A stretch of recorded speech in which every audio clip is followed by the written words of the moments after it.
Hello listeners, आप सुन रहे हैं यादें with Anju, poetries and stories जो आपको आपसे मिलवाती हैं। आज हम सुनेंगे मासूम सफ़र पार्ट 2। सार्थक के इस सवाल से कि क्या तुम्हारी शादी हो गई, आसी ने जवाब दिया, हाँ, शादी हो गई। इसके आगे तो मैंने पूछना ही ज़रूरी नहीं समझा, क्योंकि क्या पूछता मैं, किससे हुई, क्यों हुई, कब हुई, ये सब बकवास सवाल। हमारे बीच तो कभी कुछ था ही नहीं, मुझे इतनी गुस्सा क्यों आ रही है उसका आंसर सुन के। अच्छी लगती थी वो, बस। उससे तो कभी प्रपोज तक नहीं किया मैंने, कभी उसे बताया भी नहीं कि मुझे तुम अच्छी लगती हो। फिर मुझे बुरा क्यों लग रहा है? उसके बारे में इतने साल तक तो कुछ पता भी नहीं था मुझे। आज मिल गई बस में अचानक से, बता रही है कि शादी हो गई। उसके बस एक जवाब सुनकर मेरा बीपी क्यों हाई हो रहा है? बस 1-2 सेकंड यूं ही अपना सर झन्नाते हुए, सर को झटकते हुए सार्थक ने खुद को नॉर्मल किया। मैं कुछ लेके आता हूँ बोलकर वहां से चला गया।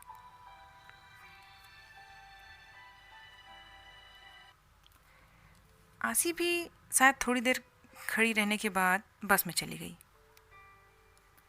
थोड़ी देर बाद एक स्टॉप पे कुछ लोग उतर गए, कुछ सीटें खाली हुईं। कंडक्टर ने आसी को वो सीट दे दी।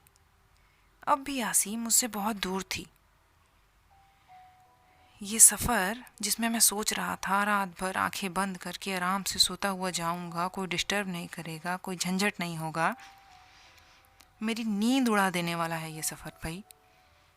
पता नहीं मैं यहाँ कैसे हूँ, पता नहीं आसी यहाँ कैसे है, हम यहाँ कैसे हैं, कर क्या रहा हूँ मैं यहाँ।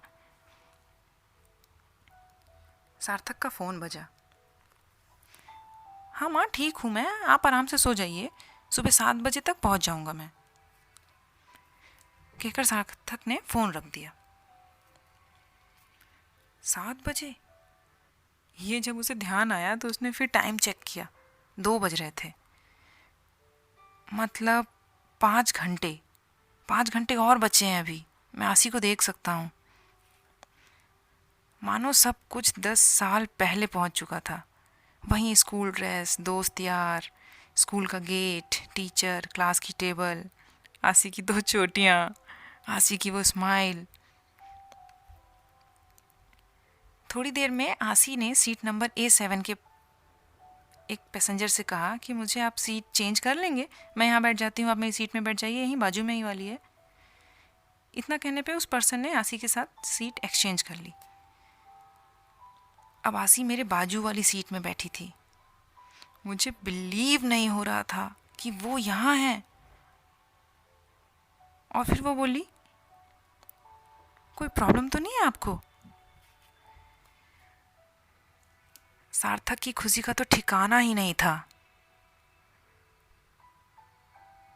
फिर उसने आसी से पूछ ही लिया, अब डर नहीं लगता मुझसे? पहले तो स्कूल में तुम बहुत डरती थी। और हंसने लगा। वो तो स्कूल की बात थी, तब छोटे थे ना हम सब, अब तो समझदार हो गए, अब क्या डरना।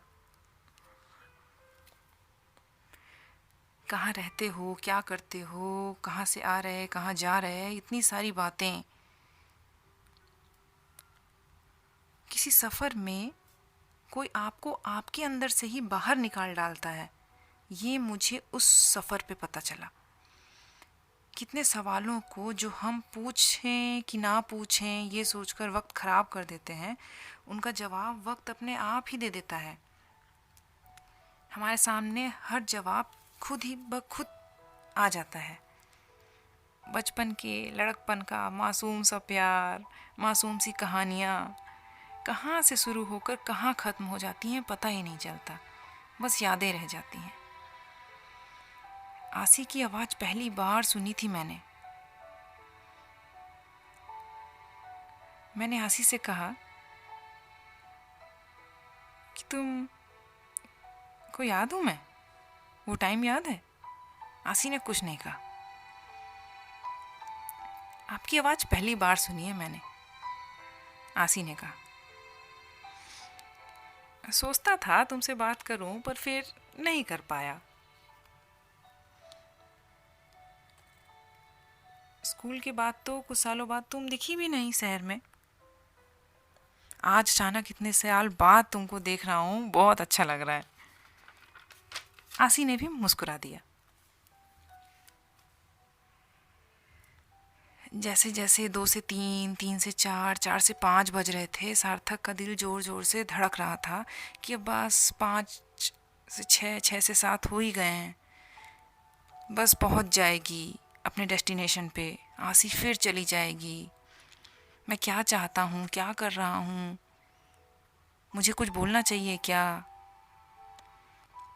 इस कसमकस में था वो, फिर भी इस वक्त की खुशी भी सार्थक के लिए बहुत थी। सुबह 4, 4:30 बजे थे। रास्ते में बस रुकी चाय नाश्ते के लिए। धीरे धीरे उजाला हो रहा था। ठंडी सी हवा के बीच सार्थक और आसी ने कांच की छोटी छोटी सी गिलास में चाय पी। जिंदगी की सबसे प्यारी सुबह थी वो सार्थक के लिए। निकलता हुआ सूरज, उसकी लालिमा, कोहरे को छांटता बादल, सूरज की किरणें और आसी। इतने लंबे सफ़र में सार्थक ने बिल्कुल आंखें बंद ही नहीं की थी। वो एक भी पल के लिए एक भी पल बर्बाद नहीं करना चाहता था।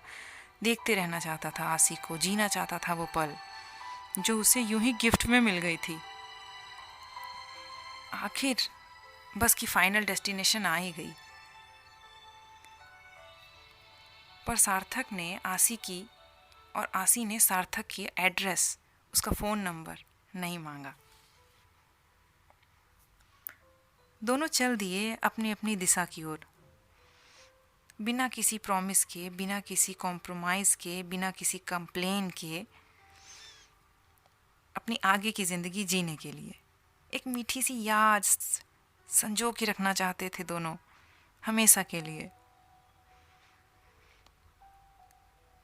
उस रात 8 से सुबह 7 बजे तक का सफ़र तो वो वक्त था जब हम नहीं, वक्त ही डिसाइड करता है कि कौन किसका साथी होने वाला है, भले उस थोड़े से वक्त के लिए। जब भी आपको मौका मिले, बनाइए कुछ मासूम सी यादें, बचपन की यादें, जिनमें कोई जिद ना हो, जिनमें कोई जीत की हदें ना हो।